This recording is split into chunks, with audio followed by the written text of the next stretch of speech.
Hi guys, how you doing? Now today on the Airsoft Grenadier channel we're going to pay a visit again to the G&G GR4 CQB-R. Now when I say pay another visit, it's already been reviewed in the past, but having had this gun now for a little over 6 months, I thought it was worth coming back to it and giving an after sales report on the gun, and also talking about how it's performed at the skirmish sites.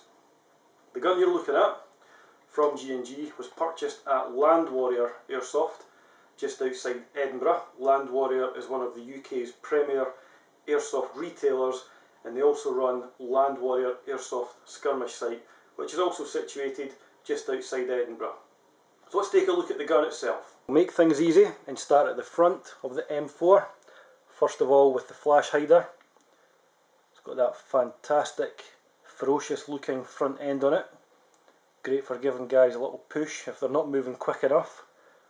You've got the front sight. You've got the plastic rail covers over the metal rails. Again, high quantity of metal on this firearm.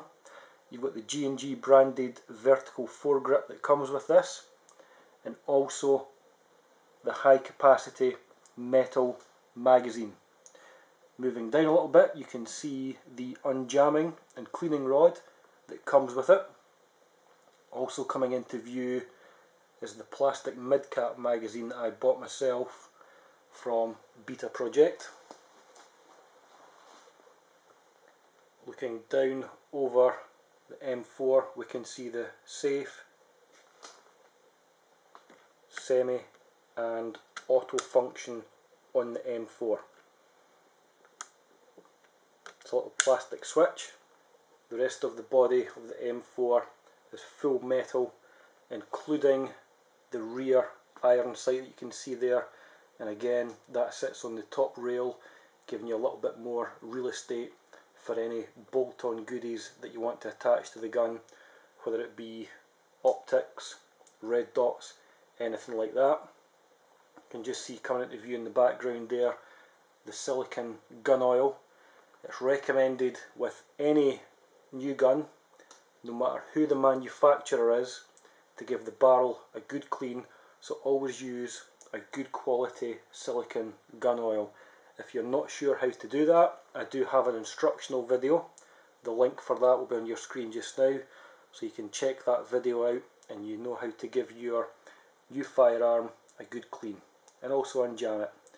You've got the rear and front swivel attachments there, so you've got the option of attaching a whole different variety of slings to this, and again it's something that would be recommended although not essential.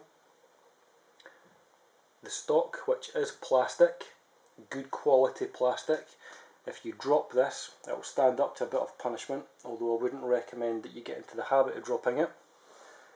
To the rear we have the rubber butt plate, which is very easy to remove and give you access to the battery compartment that sits inside the stock there.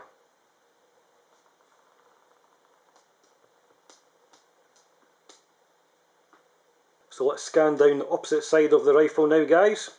There's another view of the stock.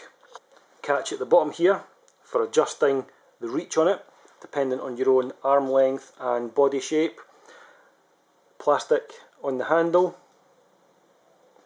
Got the forward assist, which releases the tension on the spring after gameplay. We've got the dust cover, underneath which you'll find the hop up. So just to advise you again, guys, if you're going to be cleaning the barrel with the rod that's supplied, make sure your hop is at the off position so you don't destroy it just cleaning the rifle. We've got the magazine release catch here. Another view of that plastic mid-cap by Beta Project, and again coming down to the front of the rifle we can see the plastic handguards or rail covers on that full metal front end. So fantastic rifle, guys, highly recommended. So it's time to talk about the pros and cons of this weapon, and I'm going to start with the cons, which won't take long because I really can't think of any. This G&G is the highest spec airsoft rifle that I've used to date.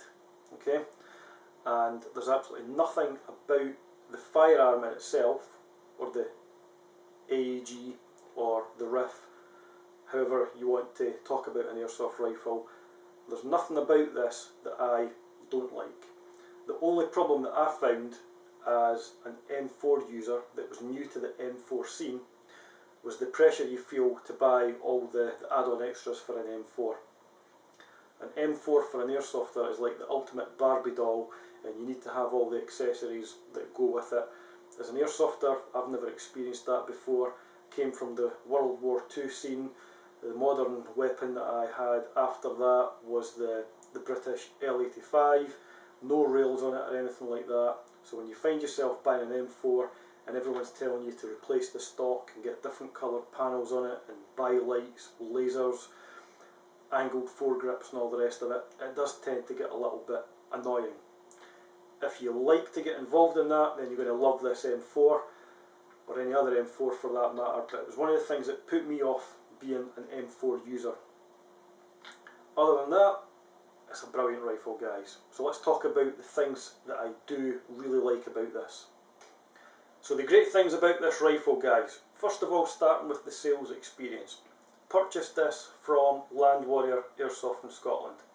Links are below so you can check them out.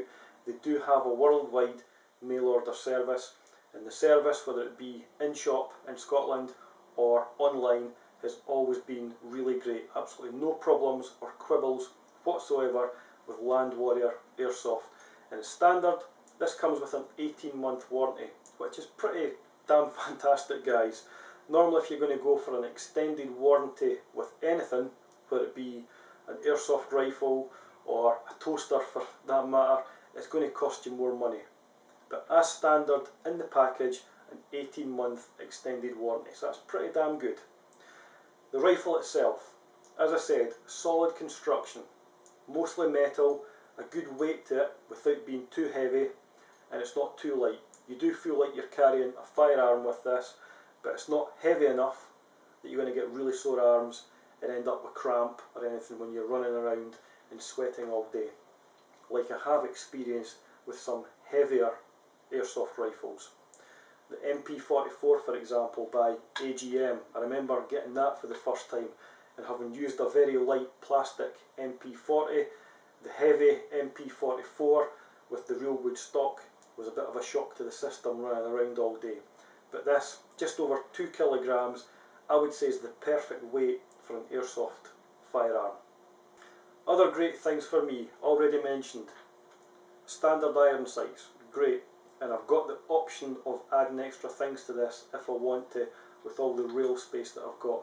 For me, not really intending to do that, but it's good to know you've got that option with an M4 or any other railed rifle.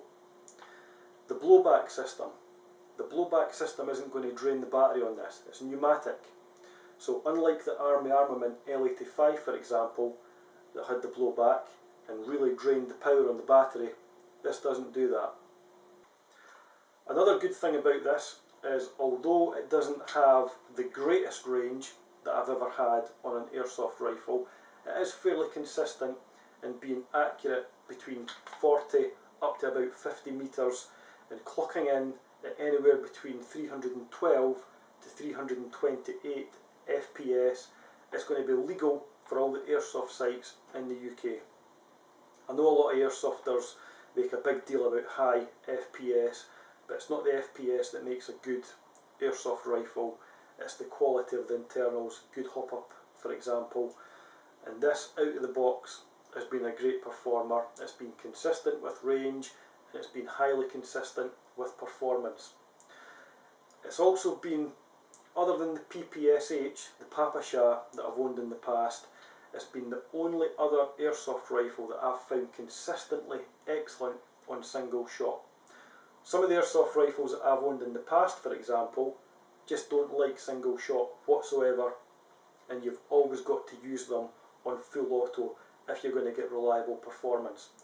I very rarely go full auto with this M4, and that means that during game days I'm going through very limited amounts of ammunition and I'm still getting great hits. Because you know you've got a reliable single shot, you're more likely to take better better aimed shots at the opposing team, and it's going to conserve your ammunition, which is going to save you money in the long run as well, guys. If you want to use it like your typical airsofter that turns up with the high cap and sprays around 10,000 rounds of ammunition every day, you can do, but it's going to wear your gun out a lot quicker and it's unnecessary for playing airsoft.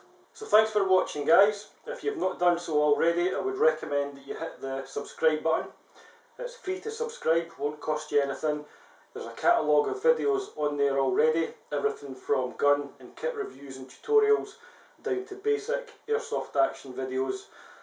If you've got any experience of the G&G CQB-R, then please leave your comments below. If you'd like to ask any questions about this, anything that you feel hasn't been covered, or if you just want to discuss matters with the other viewers, then again, please leave your comments below and I'll reply to as many as I can. So thanks again, guys. I will see you on the next video.